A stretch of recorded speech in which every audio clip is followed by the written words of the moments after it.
Hola jóvenes, buenas tardes a todos. Buenas tardes, maestro. Buenas tardes. Buenas tardes. ¿Cómo les va? Ahora sí están cómodos desde casita, ¿verdad? Ya extrañaban ahora estar en casa. Así es. En efecto. Muy bien. Ya hasta se me había olvidado cómo entrar a Zoom.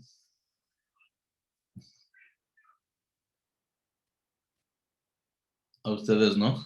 Qué coincidencia.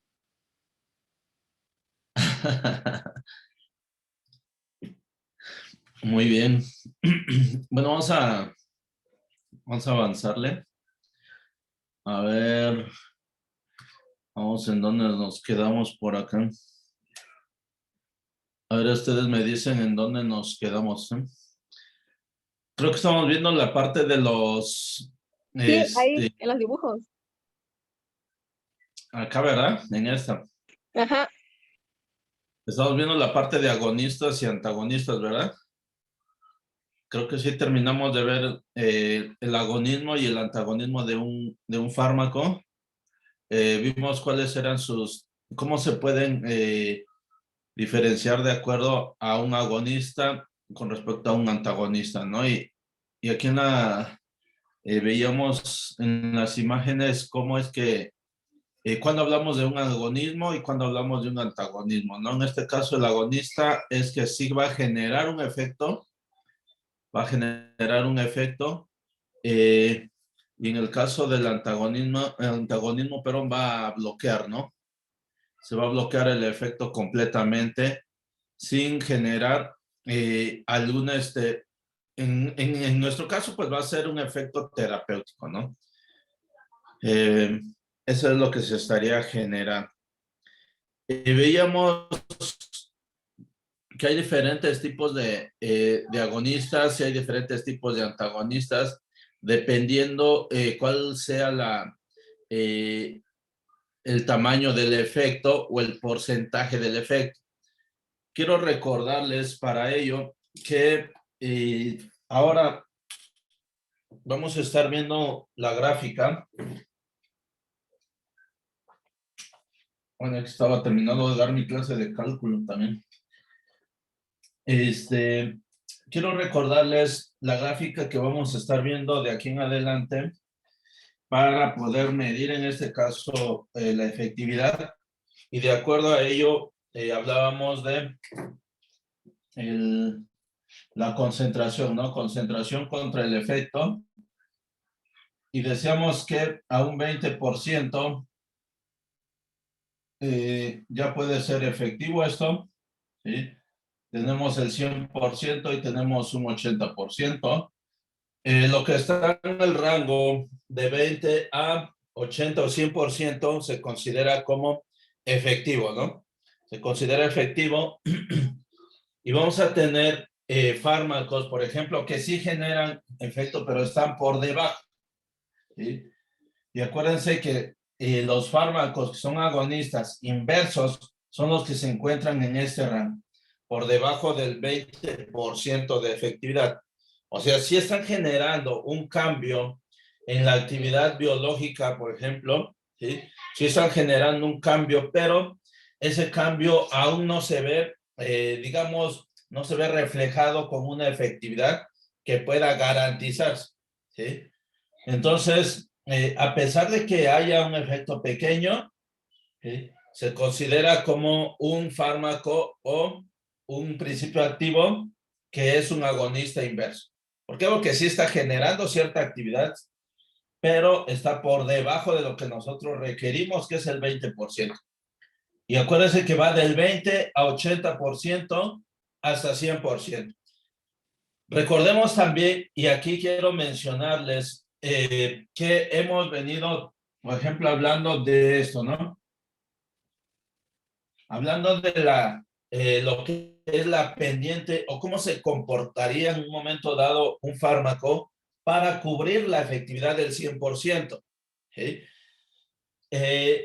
Y a eso le vamos a llamar la pendiente. ¿Sí? Cuando nosotros administramos un fármaco y este tiene una efectividad, digamos, del 100%, aquí hay que ver cuáles son los tiempos que tarda en llegar esta efectividad o de alcanzarse esta efectividad del 100%. ¿Por qué? Porque ahorita que vamos a ver en otros términos, que es de potencia, eficacia, ahí nos vamos a dar cuenta que un fármaco sí puede tener una efectividad del 100%, pero o puede ser muy rápido esa efectividad, o puede ser un poco más lenta, o inclusive puede llevarse a un tiempo más prolongado, ¿sí? Que esa concentración que nosotros estamos administrando, el comportamiento puede ser que se alcance el 100%, pero digamos que es un tiempo más prolongado, ¿sí? Entonces, ahí es donde entra también la elección de un fármaco. ¿Qué es lo que nosotros necesitamos? En el caso de fármacos que sean de emergencia, fármacos que necesitamos una efectividad bastante rápida, pues necesitamos también que sea a lo mejor a concentraciones pequeñas, ¿sí? Concentraciones pequeñas que alcancen rápido la efectividad del 100%. En cambio, si yo quiero una concentración más grande, ¿sí? Mejor administro mayor concentración para llegar a la misma efectividad del 100%, ¿sí? Pero a lo mejor esa efectividad me va a tardar o me va a durar un tiempo más prolongado, ¿sí? Entonces, ahí va dependiendo del tratamiento que nosotros queramos administrar o bien de la patología del paciente, ¿no? ¿Sí? Eso nos va a permitir a nosotros ir eligiendo el tipo de fármaco que vamos a administrar. Entonces, por eso es importante que nosotros también veamos esto que se llama las pendientes y que a final de cuentas es el comportamiento de un fármaco con respecto a su efectividad, ¿no? Y bueno, ahí es donde nosotros veíamos que existen diferentes tipos de fármacos dependiendo si es agonista o antagonista, ¿sí? Acuérdense que los que son agonistas completamente o puros, llega su efectividad al 100%. Los que son parciales están dentro del 80, del 20%. ¿Sí? Puede ser 30, 40, 50, 60, etcétera. Pero en ningún momento se va a salir de este rango que vamos de 20 al 80%. El inverso está por debajo del 20%. ¿Vale? Y así cada uno de ellos.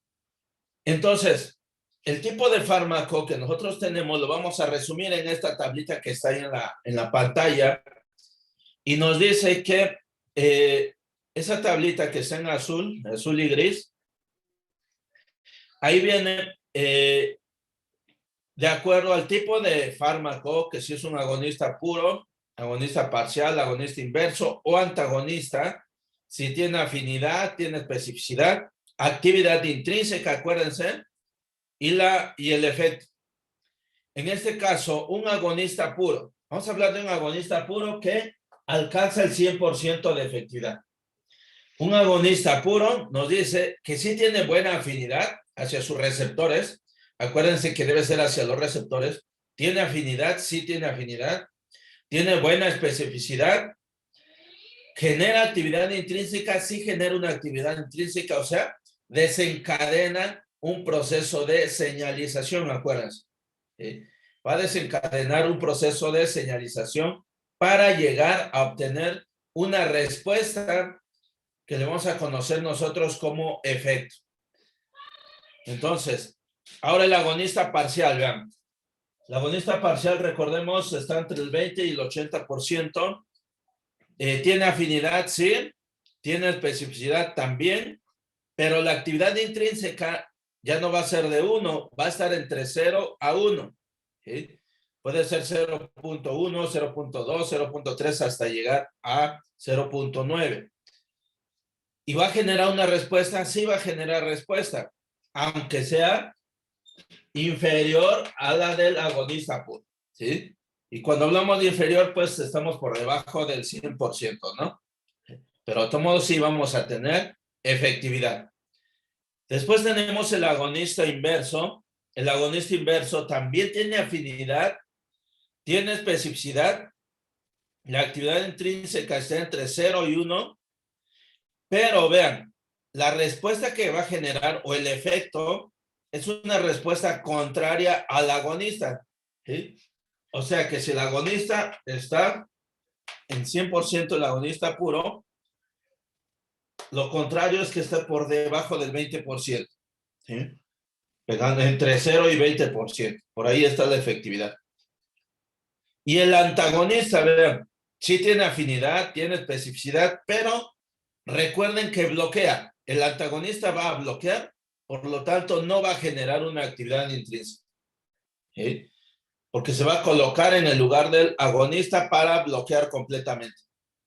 Y entonces, al bloquear, pues obviamente no va a desencadenar ninguna respuesta, ¿vale? Entonces, resumiendo lo que nosotros estamos viendo, ahí está. Y bueno, todo esto va a generar lo que nosotros tenemos aquí en el pizarrón, que es una curva o una gráfica de la concentración contra el efecto. Y ahí está, vean. Entonces, vean que ahí está marcado 20 y está marcado 80. ¿Sí? ¿Por qué está marcado? Por lo mismo que yo les mencionaba hace rato, que un fármaco que esté dentro de ese rango todavía se considera como efectivo. ¿Sí? Se considera efectivo y que a final de cuentas sí está generando una respuesta que puede ser benéfica para el organismo, ¿no? Pero vean, ahora con respecto a los receptores, en el caso de aquellos fármacos que alcanzan el 100% de efectividad, en el caso de los fármacos que alcanzan el 100% de la efectividad, vean, dice, los receptores se saturan, un incremento de dosis no aumenta prácticamente la respuesta.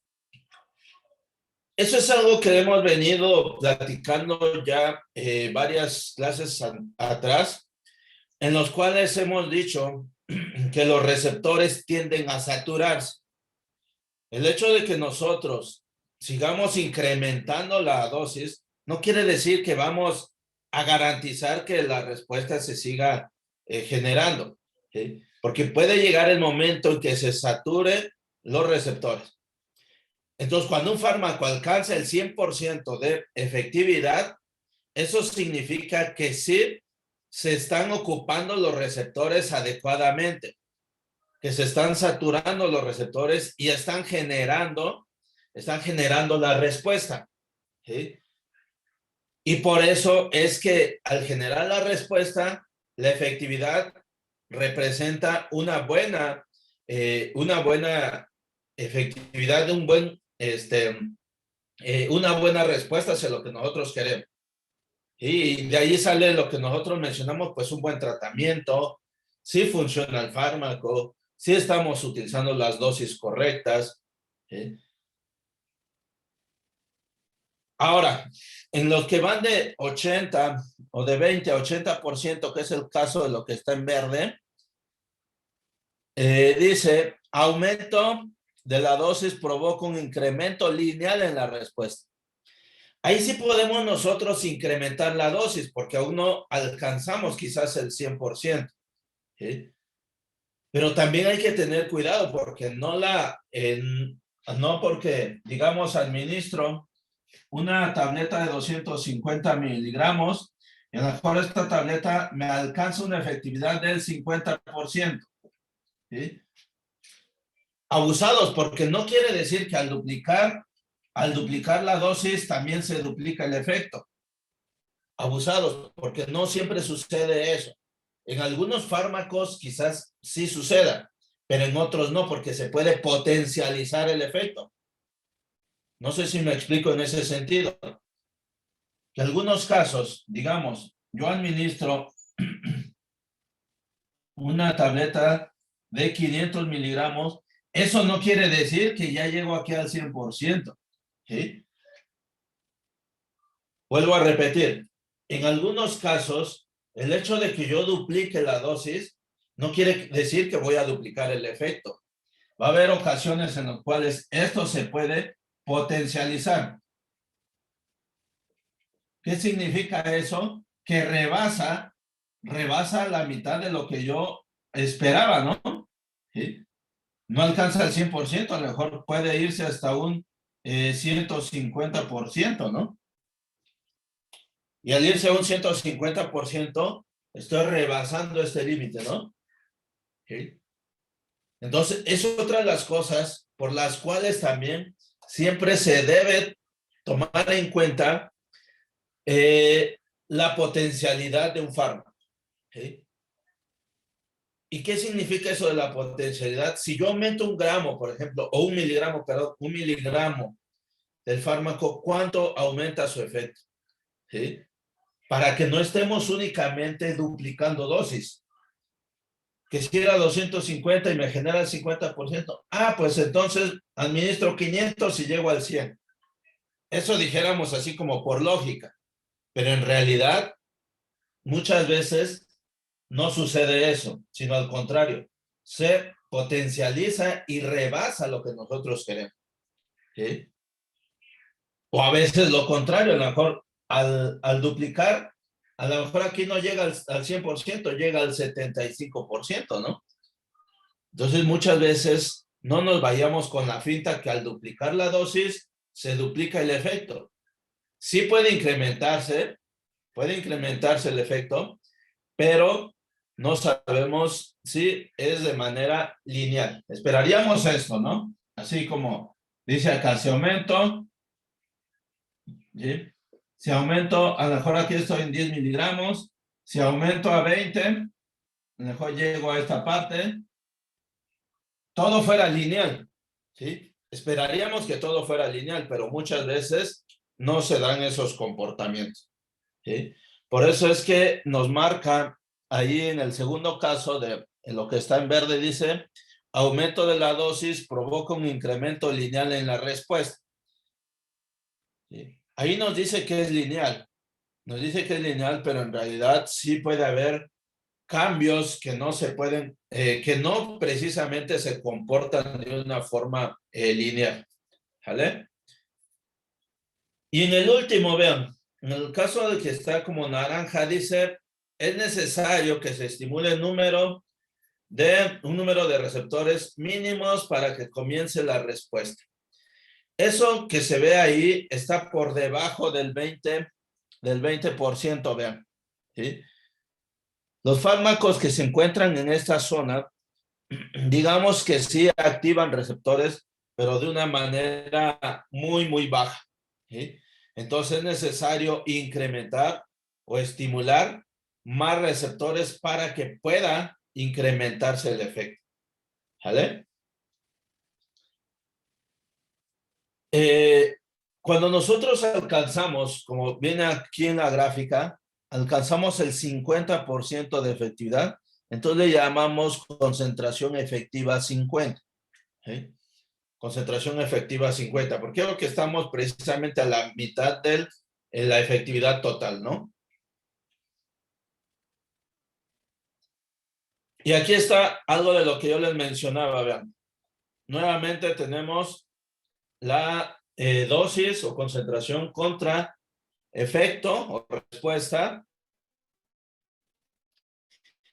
Y vean, ahí la gráfica que nosotros tenemos es que los 4 fármacos que se están marcando ahí en las gráficas, los 4 fármacos alcanzan la misma efectividad.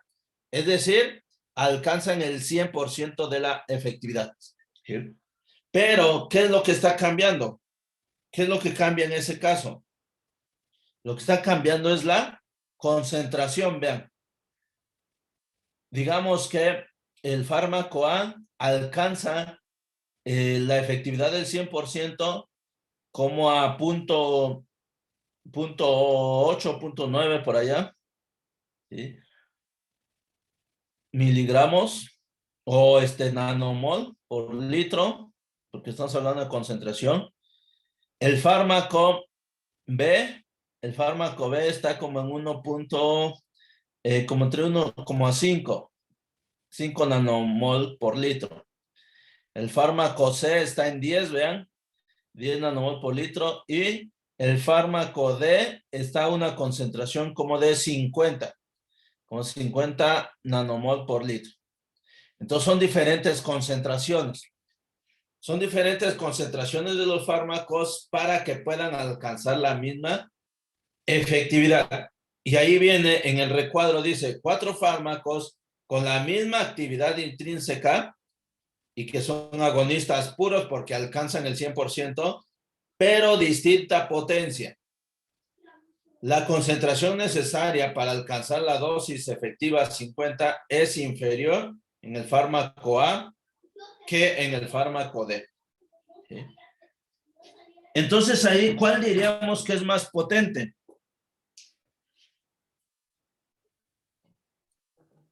¿Ahí qué fármaco es el que tiene mayor potencia? Pues es el Fármaco A porque tiene muy poca concentración. Así es. El fármaco que tiene una menor concentración, en este caso el fármaco A, ¿sí? Es más potente que el B, que el C y que el D. El B es más potente que el C y que el D, el C es más potente que D. ¿Sí? Y esto sucede en el caso de que nosotros querramos administrar cantidades pequeñas del fármaco, ¿sí? Y que estamos garantizando la efectividad del 100%. Pero ¿qué pasa si en aquí es donde sucede lo que yo les mencionaba? Si quiero cambiar o quiero incrementar un poquito la dosis, aquí se me puede potencializar y se me va hacia la parte tóxica. ¿Sí? ¿Por qué? Porque cambios pequeños de la dosis en un fármaco potente la respuesta puede ser exponencial. ¿Sí? Y en cambio, para un fármaco, por ejemplo, de tipo D, donde la concentración es mayor, pero si yo incremento un poquito la concentración, bueno, a lo mejor los cambios sean mínimos, que se vean reflejados en la efectividad. ¿Sí? Y ahí es donde entra la tarea precisamente del farmacéutico para poder vigilar o poder tomar en cuenta las características de un fármaco de acuerdo a su potencial. ¿Sí? Y de esa manera podemos nosotros estar utilizando fármacos, por ejemplo, en personas que tienen ciertos riesgos, por ejemplo, en mujeres embarazadas, ¿sí? Por ejemplo, en pacientes que tienen alguna patología directamente, no sé, a lo mejor en el hígado, ¿sí? Y que necesitan administrar fármacos, o pacientes que sufren a lo mejor de gastritis, por ejemplo, y también tenemos que administrar un fármaco por vía oral, por ejemplo. ¿Sí? Entonces ahí es donde nosotros tenemos que identificar qué es lo que necesitamos para el paciente. Un fármaco que sea potente, que a poca concentración me alcance el 100% de efectividad o de respuesta, o un fármaco que utilice más concentración y que llegue a la misma efectividad. ¿Sí? Eso va dependiendo las condiciones del paciente y todos los demás factores. Ahora vean, ahora tenemos nuevamente 4 fármacos, pero van a tener la misma concentración efectiva, ¿sí? Y al utilizar la misma concentración efectiva 50, vean cómo es su comportamiento. En este caso, el fármaco A es el único que alcanza el 100% de respuesta. El fármaco B está como en un 75-80%. El fármaco C está en un 50%. Y el fármaco D, vean, está por debajo del 20%. Ahora, aquí estamos utilizando una misma concentración para los 4, pero nos damos cuenta que a esa concentración algunos fármacos no alcanzan el 100%. ¿Sí? Entonces, nuevamente, ¿para qué se hace esto? ¿O dónde podemos utilizarlo? Pues en pacientes que necesita regularse la dosis, en pacientes que necesitamos a lo mejor no la efectividad del 100%, pero sí una efectividad de un 20, 30, 40%. ¿Sí? Y ahí es donde se distingue el agonismo y el antagonismo de un fármaco. Por ejemplo, vean, en el caso del fármaco A, pues se va a comportar como un agonista puro. En el caso del B y el C, se comportan como agonistas parciales. Y en el caso del D, pues este se comporta como un antagonista. ¿Por qué? Porque no está generando respuesta. ¿Sí? Está por debajo del 20%, casi cero. Entonces no está generando ningún tipo de respuesta. ¿Sí se va entendiendo? ¿Sí vamos bien hasta aquí? ¿O tienen alguna pregunta?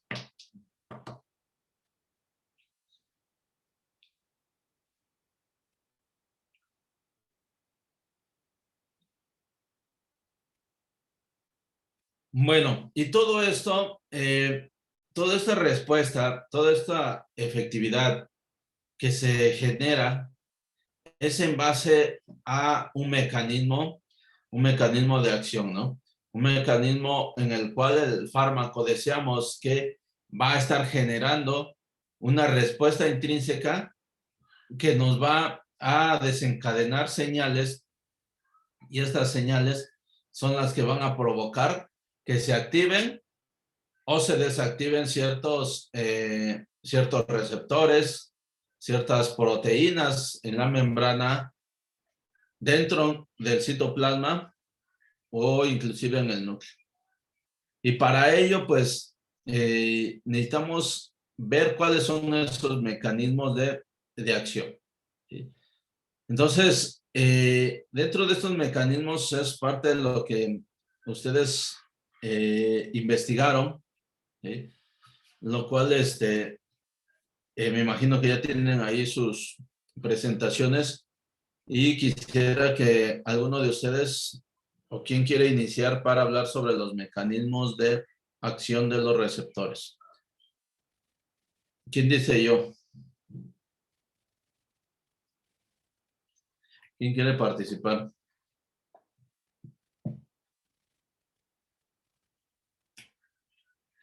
No saturen, por favor, la plataforma.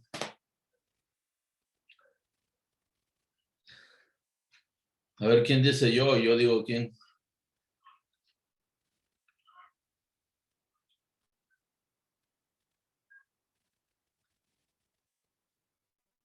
¿A la buena o a la mala?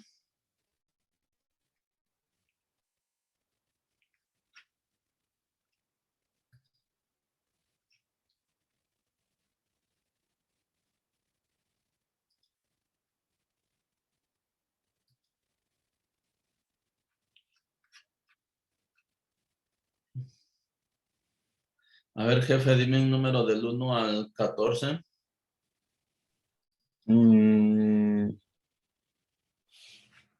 7. El 7. Eres tu jefe, ¿no es cierto? No me asusto, profe. Uno.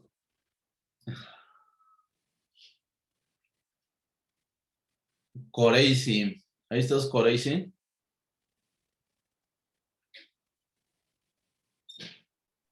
Aquí estoy, maestro, pero ahorita mi hermano también está conectado y él tiene la computadora.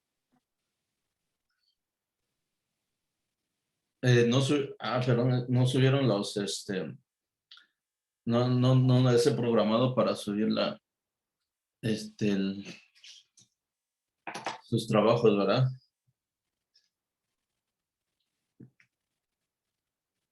A ver, háblanos un poquito, Coreici, a ver de lo que te acuerdes.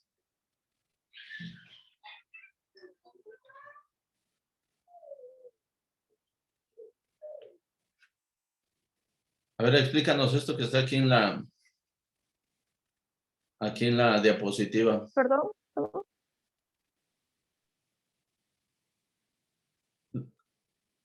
A ver, explícanos un poco de lo que te acuerdes. Puedes apoyarte de esta diapositiva que está aquí en la pantalla.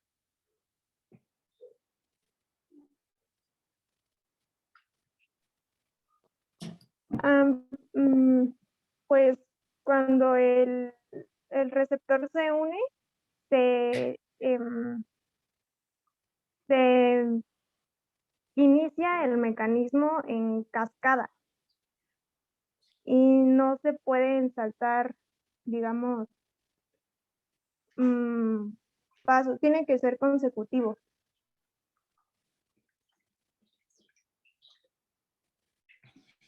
Y tiene que haber también uno de regulación y uno de inhibición.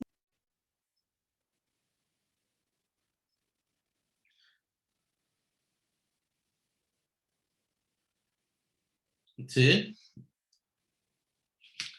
sí te estoy escuchando, ¿eh?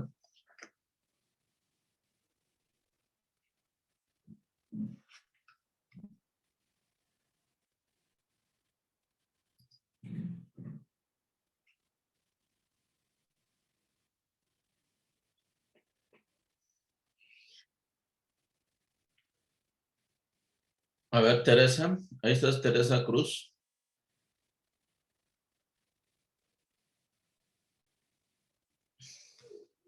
Sí, A ver, Tere, igual con la misma diapositiva. ¿tienes tus diapositivas? Preséntanoslas, por favor. Sí, sí tengo las mías. Ok, voy a dejar de compartir. Ok. Ahora adelante, Tere. Sí, Acuérdese que hablábamos que un mecanismo son los pasos por los cuales se va a llevar a cabo la interacción del fármaco con el receptor para poder desencadenar la señal, y en el desencadenamiento de esa señal se van a aperturar, se van a activar canales, se van a activar otros receptores, y entonces lo que nos va a generar es una respuesta, ¿no? Y la respuesta se ve reflejada como control en los síntomas de alguna patología, a lo mejor desinflamar, ¿sí? A lo mejor quitar el dolor, cosas de ese tipo, ¿no? Eso en realidad tendría que ser ya la consecuencia del desencadenamiento, ¿no? Que le llamamos respuesta, efecto, ¿vale? Adelante, por favor, yo mis diapositivas con lo que comencé primero fueron con los receptores, como tal una definición. Y pues yo lo tomé un poco de lo que habíamos visto del libro, de lo que nos dejó estudiar del libro de Rank. Y por ejemplo, mencionaba mucho que para definir un receptor lo íbamos a encontrar en su mayoría como estructuras proteicas, iban a ser estructuras específicas. De acuerdo a su tipo de ubicación, iban a ser las clasificaciones que iban a tener cada uno de los receptores, que cada uno iba a reaccionar a un tipo específico de molécula o sustancias, y que todos ellos iban a generar lo que era el complejo fármaco-receptor, que cada uno de ellos también tenía una forma diferente de poder actuar, y era como los íbamos a clasificar en los tipos de mecanismos. Igual acá, pues se menciona básicamente eso, lo que son en general, cómo se hace la clasificación. No sé si ya se cambió a la siguiente, creo que no. Ahí está. Entonces, acá yo encontré una clasificación de 4 tipos de receptores, que eran los canales iónicos, los receptores acoplados a proteínas G, los receptores ligandos de sinasa y los receptores nucleares. En los primeros tengo una primera estructura o como una imagen que nos explica más o menos cómo iba a ser los tipos de acciones que iban a tener cada receptor. Y en lo primero, que son los iónicos, básicamente son mediadores que permiten la apertura o cierre de un canal para que puedan pasar ciertos tipos de iones, iones sodio, iones de potasio, que iban a regular ciertos tipos de acciones dentro de pues lo que es nuestro organismo. Iban a estar pues básicamente impulsados, o la acción se iba a desencadenar por algún fármaco.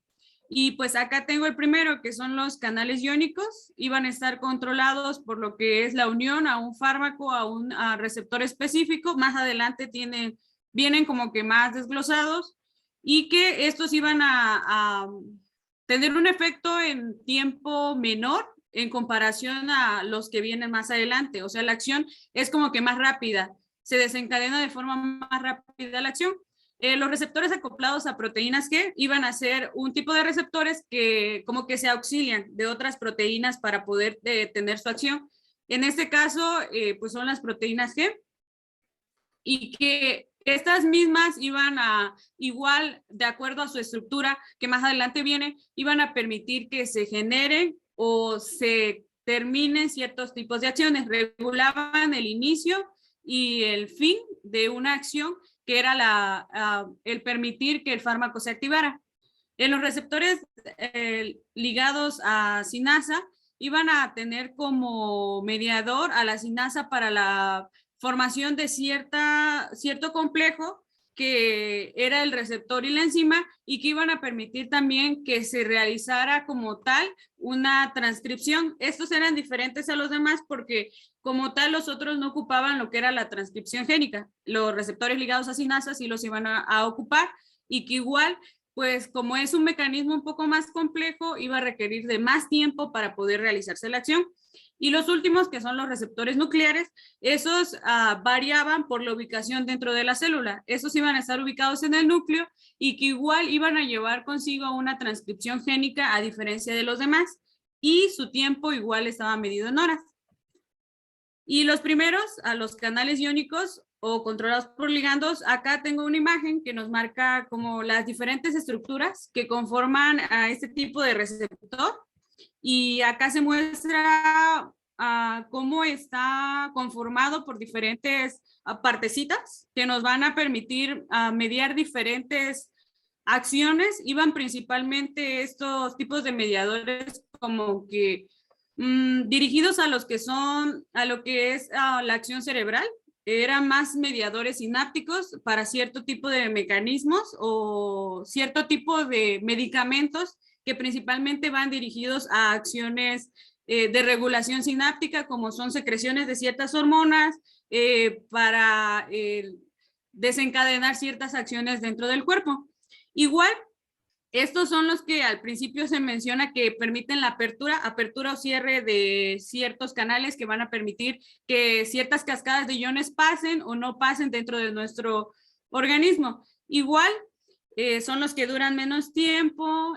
Aquí sí necesita haber como que una buena conexión entre el fármaco y el receptor porque la acción es muy rápida. Entonces, si la unión no era de forma correcta, porque igual viene, bueno, eso no lo puse, pero igual hay como dos tipos, de lo que recuerdo, uno que va a modular esa acción de la entrada o salida de iones, y otro que bloquea completamente esa entrada de iones, que hace que se cierre como tal el mecanismo y que no se permita que los iones pasen a través de esta estructura, e impiden que dentro de la célula pues ciertas sustancias entren, y también regula la entrada y salida.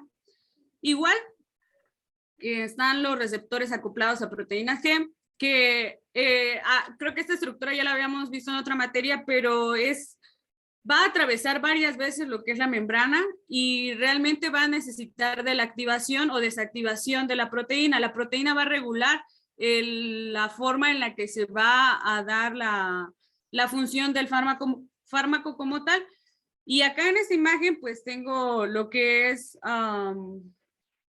descrito cómo está constituido esta serie de estructuras que atraviesan a nuestra célula y que permiten la activación o inactivación de nuestro fármaco. Tenemos que primero se va a añadir el fármaco a lo que es nuestro receptor, va a desactivar, va a generar una señalización que va a permitir que se active y que se va a comenzar a liberar los metabolitos. Tenemos primero que nuestro receptor va a ser ocupado por el fármaco, y la proteína va a ayudar a que se sinteticen cierto tipo de segundos mensajeros que van a permitir la señalización para que nuestro fármaco genere una acción en nuestro cuerpo. En este caso, no recuerdo muy bien, pero son dos tipos de proteínas. La primera, y creo que es la alfa, es la que permite que se realice la acción como tal de la liberación de segundos mensajeros y que haya esa acción dentro del organismo. Y la beta me parece que es la que corta esa acción, o sea, ya termina la acción para que ya no se siga sintetizando segundos mensajeros y se termine como tal de mandar la señalización y ahora sí se desencadene la acción dentro de nuestro organismo. Igual estos como que tienen diferentes funciones porque pueden, algunos de ellos inhiben la acción, algunos otros hacen que la acción se desencadene y hay algunos que bloquean tanto al fármaco como a la acción que se va a desencadenar. Y acá pues vienen los diferentes sitios de acción o dianas donde se van a unir nuestros fármacos a las proteínas G, porque son diferentes tipos y cada uno de ellos cumple diferentes acciones. Está el adenilato ciclasa, que es responsable del AMP cíclico, que va a ser el que como segundo mensajero va a iniciar o terminar ciertas acciones dentro de nuestro organismo. La fosfolipasa C, que va a ser responsable de la formación de el disilglicerol, que va a permitir que nuestra enzima cumpla con la función del complejo fármaco receptor para que se cumpla con la acción. Igual, estas también permiten como que regular el proceso de lo que son los canales iónicos o permitir que se haga esa acción de apertura y cierre dentro de nuestra célula y dentro de nuestro organismo para que se genere ciertas acciones. Como mencionaba, regularmente sodio y potasio son los iones que más se utilizan o que más pasan por la vía o el mecanismo de canales iónicos. Y pues la sinasa que controla como que lo que son los segundos mensajeros respecto a crecimiento y control celular de ciertos puntos dentro de nuestro organismo celular. Esos recuerdo que iban principalmente centrados a lo que es problemas en el que tenemos un inadecuado control celular de lo que es la apoptosis y el crecimiento celular y van a permitir mediar ese mecanismo dentro de nuestro organismo. Permiten cortar el crecimiento o proliferación celular o también ayudan a como estimularlo. Y pues acá se menciona lo de los segundos mensajeros porque son indispensables para que funcione como tal el mecanismo de lo que es acoplados a proteína G. Y vienen diferentes vías de los segundos mensajeros que se utilizan, que son anteriormente las dianas que se mencionaron, y viene como un mapa, lo podemos llamar así, un mapa de cómo se van a ir formando los segundos mensajeros y cómo van a ir actuando dentro de nuestro organismo, a qué proteínas van a generar acción, y pues los efectos como tales en los cuales van a desencadenar. Aquí vienen los diferentes tipos, las proteínas que van a regular o que van a ser el lugar donde se va a unir el mensajero, y los segundos mensajeros que generan. La proteína que van a como movilizar esos segundos mensajeros y van a permitir la acción y lo que van a efectuar, que son algunos generan el transporte del metabolito del fármaco, algunos otros generan que se cierre o se abre el canal iónico y diferentes acciones. Igual aquí viene otro esquema que menciona cómo va a actuar nuestro fármaco dentro de la proteína G y va a ser la activación o la desactivación, la fosforilación o la formación de otros complejos para que se genere el acoplamiento o se pierda ese acoplamiento y se siga o no utilizando ese metabolito del fármaco. Igual en la siguiente ya mencionamos, bueno, yo menciono lo que son el otro tipo de receptores, que son los receptores ligados a sinasa y que son diferentes a los que vimos anteriormente, pero también como que funcionan bajo la misma vía que ocupan una enzima para poder realizar su acción. Se forma un complejo donde va a estar unido el receptor y también la enzima que va a provocar ciertas acciones de señalización. En este caso es diferente porque acá involucra lo que es la transducción de señales y que requiere de que haya como tal una transcripción dentro de la señalización del fármaco al generar una acción. No es una acción directa, no es como una apertura o un cierre de un canal, sino que realmente acá va a generarse una señal que va a tener que ser reescrita por nuestro organismo para poder ser interpretada y así poder ser llevada a cabo. En este caso se va a unir primero al receptor, la enzima va a actuar para generar un segundo mensajero, ese segundo mensajero va a generar una señal y esa señal va a ser descifrada dentro de nuestra célula para poder efectuar una acción.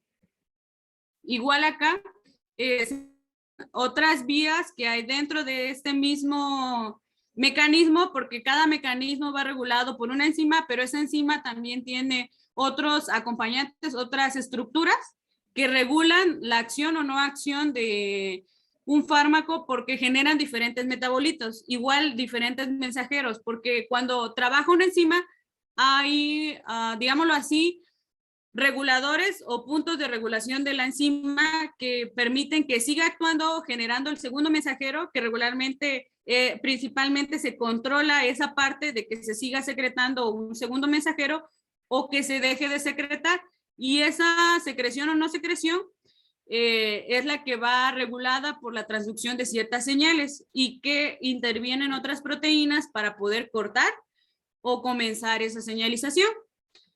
Y los últimos tipos de receptores que yo encontré fueron los receptores nucleares. Estos son específicos porque se encuentran no en la membrana externa de la célula, sino se van a encontrar dentro del núcleo de la célula. Y pues son activados por diferentes tipos de señales, tienen igual diferentes tipos de receptores diana o diferentes lugares donde se va a comenzar la señalización. Pueden abarcar también lo que son los anteriores receptores, pero tienen una como acción más compleja y que tienen que seguir un mecanismo diferente. Cada uno de ellos, por ejemplo, va a ser primero llegar al tipo de receptor primario que vamos a utilizar, ya sea el canal iónico o alguno de los receptores que se encuentran en la membrana. Ese receptor va a desencadenar a un segundo mensajero, ese segundo mensajero va a desencadenar a una señalización y esa señalización es la que va a llegar a lo que sería nuestro receptor nuclear y que va a generar la acción como tal, pero por vía de una transcripción génica que va a ser igual, desencadenar un metabolito, ese metabolito va a generar una señalización, esa señalización va a ser como interpretada por nuestra célula y va a ser entonces el desencadenante de algún tipo de acción. Y pues tiene una estructura diferente en comparación. Cada uno de los receptores tiene una estructura específica, podríamos decir, para que tenga una acción específica. No todos funcionan bajo la misma estructura o bajo el mismo mecanismo. Cada uno tiene en ellos una estructura diferente a la cual va a funcionar de forma diferente y va a permitir cierto tipo de acciones. Por ejemplo, las de acoplados a proteína G tienen una estructura que les permite ser regulados por las proteínas. Los de canales iónicos tienen una estructura diferente que permite aperturar o cerrar el canal. Y estos, pues obviamente van a tener una estructura diferente que les permita regular las acciones de transducción de señales. Y están conformados principalmente por aminoácidos que permiten regular estas acciones específicas y que tienen una interacción más directa con lo que es el material genético para permitir el paso de las señales. Y tienen diferentes tipos. Hay algunos donde únicamente se unen con los mismos grupos, otros que son grupos mixtos o de unión como si fuera mitad y mitad, se van a unir uno y otro y van a formar una clase que tiene características de ambos tipos y que va a funcionar teniendo las características que tiene el primer tipo de unión y las características que tiene el segundo tipo de unión. Y pues la última clase, la clase 2, que funciona de forma diferente a la primera, porque una funciona de forma homogénea y el otro de forma heterogénea dentro de nuestro organismo. Y también tiene una como mecanismo para permitir abrir o cerrar diferentes canales que funcionan dentro de nuestro organismo, pero ya es más específico. No es como el de iones, que no únicamente regula el paso de diferentes iones porque son variados. En este caso es una estructura más específica que va directamente a regular el paso de un ion específico dentro de nuestro organismo y que va a tener diferentes tipos de controles. Pueden ser controlados por impulsos eléctricos dentro de nuestro cuerpo, puede ser controlado por algunos ligandos que hay en nuestro organismo, o puede ser regulado por iones calcio, producto de la bomba de sodio potasio, y que genera también una acción diferente dentro del cuerpo y que va directamente, por ejemplo, en el primer caso va a ir directamente a la estructura de nuestro mecanismo, y en el segundo va a ir directo a las uniones, y en el último va a ir como mitad y mitad, va a afectar la unión de cada mecanismo, pero también la estructura como tal de la célula. Y pues aquí tengo los diferentes dominios dentro de nuestro ligando que mencionaba que hay algunos que tienen diferentes acciones dentro de la estructura de nuestro receptor. Algunos receptores funcionan todos en conjunto, tienen una misma función, pero hay otros que van a tener en ciertas zonas o partes del receptor diferentes acciones. Por ejemplo, acá en la estructura que se muestra, hay algunas partes de nuestra estructura que pueden bloquear completamente el paso de los iones, pero hay otras que inactivan como tal nuestro fármaco e impiden la acción. Igual debemos identificar esas partes para saber cómo actúa nuestro receptor y qué tipo de acción va a generar. Y ya.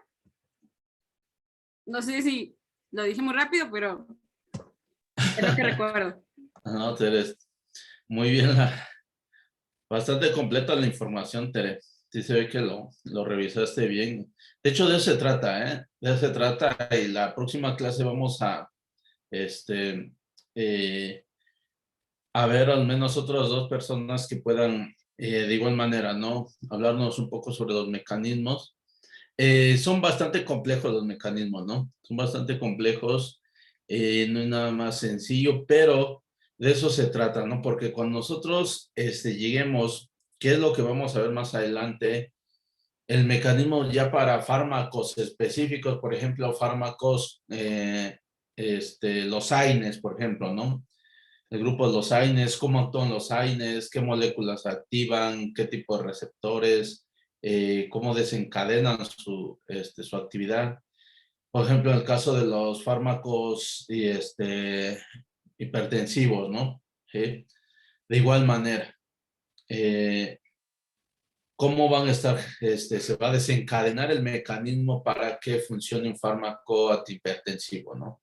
Un fármaco antidiabético, un fármaco viral, un fármaco, o sea, de todos algunos fármacos vamos a estar viendo ya su mecanismo, y lo que vamos a llegar es a ver específicamente cómo se desencadena el proceso, ¿no? Y por el cual el fármaco va a llevar a cabo un efecto. Entonces, me parece bastante buena e interesante la información, Tere. Gracias. Esperemos que los demás de igual manera lo lean, busquen información, analicen los mecanismos, porque no es nada sencillo cómo se va a desencadenar cada uno de los procesos, ¿no? Y de esa manera podamos platicar un poquito más amplio. Entonces, vamos a dejarlo aquí. Les voy a programar para que suban sus diapositivas, y les voy a mandar la lista de los fármacos que van a investigar, ¿vale? Entonces, nos vemos el día jueves. Tenemos examen el jueves, ¿verdad?